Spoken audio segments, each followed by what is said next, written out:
Welcome, speed enthusiasts, to Velocity City, where Formula One news and thrilling rivalries are served up piping hot.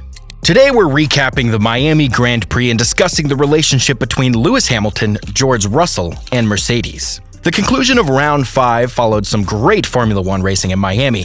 The starting grid was somewhat screwed up due to a tight qualifying session. The teams utilized various tire management techniques, and the DRS adjustments weren't as harmful as the drivers had predicted. All in all, it was better than anyone could have expected. Join us as we delve into the most recent developments in the relationship between Lewis Hamilton and Mercedes, and whether he will sign a new contract with Mercedes. But before we hit the gas, be sure to subscribe and annihilate that bell icon for more adrenaline-fueled updates from Velocity City. Verstappen began 9th on hard times after qualifying troubles forced him to finish 9th on the grid.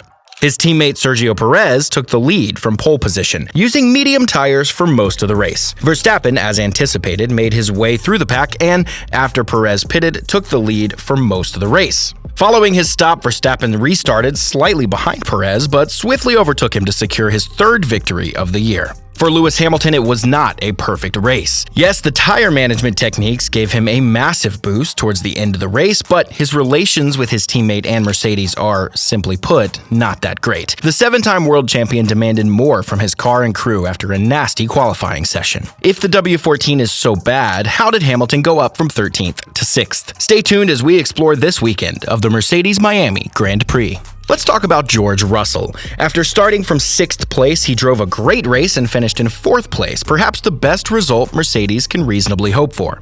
Ultimately, he finished comfortably in 4th after fighting to get around Carlos Sainz and driving a superb race. Lewis Hamilton undoubtedly anticipated far worse than he did going into the race. He used the same tire strategy as Max Verstappen, which was unquestionably the better choice for the day. Max could move up from 9th to a comfortable 1st place thanks to starting on the hard, going long, and then moving to the medium. Lewis also made a change through the field and finally finished 6th because of this strategy. Early in the race, the track surface was particularly rough due to the brand new asphalt in the Hard Rock circuit. Rubber began accumulating on the surface over time, aiding the tire's ability to adhere to the track rather than slide over it. As a result, all vehicles that started the race on the medium rapidly depleted their tire tread. Since the harder, while technically slower, lasted longer, Hamilton could establish consistently fast lap times and outperform the cars that opened with medium tires. By the time Hamilton and Verstappen were on the medium tire, they were far ahead of the competition. As the race progressed, the track became much more rubberized and grippier. Therefore, despite a dismal Friday and Saturday, the W14 proved to be a far more formidable creature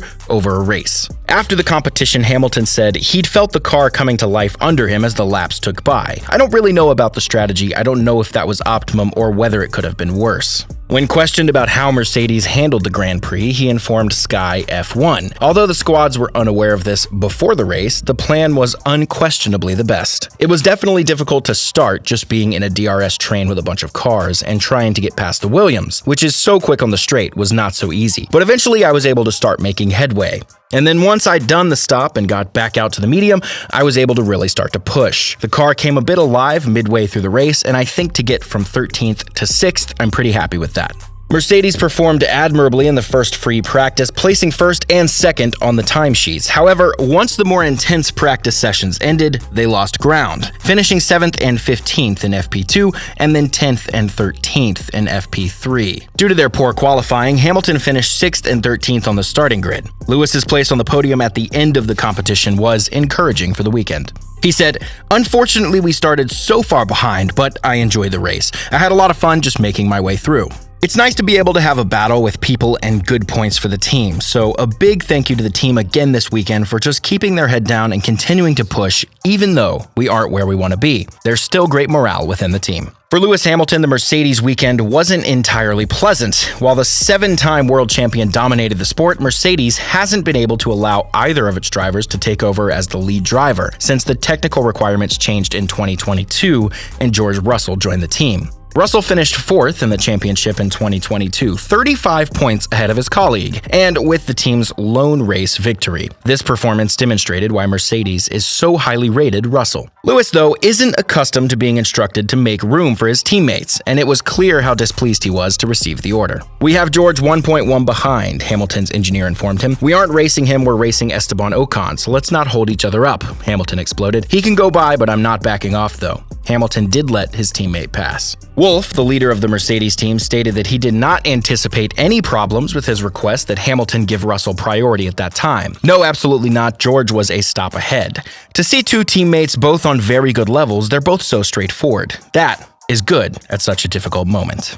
Wolff was pleased with Lewis's performance, and Mercedes are in a different position than last season. The car was good today from P13. It's pretty difficult if you start on the same strategy as everyone else to pass. Therefore, we went with hards. Then we saw others had thought the same. Considering the strategy hope that we had, nobody would start on the hards was diminished. He drove a great race. Toto has recently used all the charm he can conjure to persuade his star driver to sign a new deal. The current consensus of the sport is that Lewis will continue competing if Mercedes can build a competitive vehicle. Lewis is someone Wolff wants to keep, so the vehicle is the issue. Mercedes must address it to keep Hamilton around in the long run. Mercedes' next move is to travel to Imola to enhance the vehicle there. Mercedes is introducing a significant upgrade for the upcoming race at the Emilia-Romagna Grand Prix, including side pod, floor, and front suspension changes. Toto Wolff said that the changes could help deliver some answers about the flaws in the current car. Wolff doesn't anticipate Imola to impact his fortune profoundly, but he thinks the information he gains will help him make W14 better in the long run. We need to manage our own expectations because we're bringing an update package that's going to consist of new suspension parts and bodywork and some other things,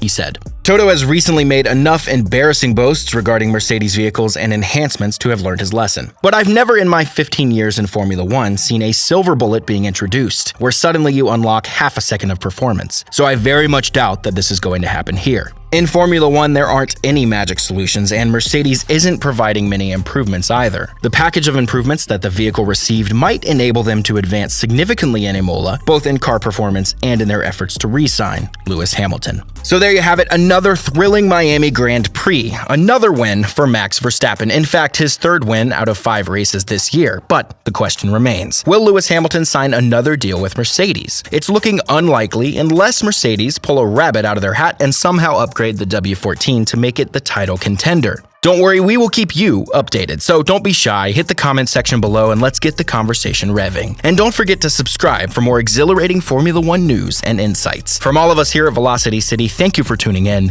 and we'll see you on the starting grid. Until then, race fans, take care and stay in the fast lane.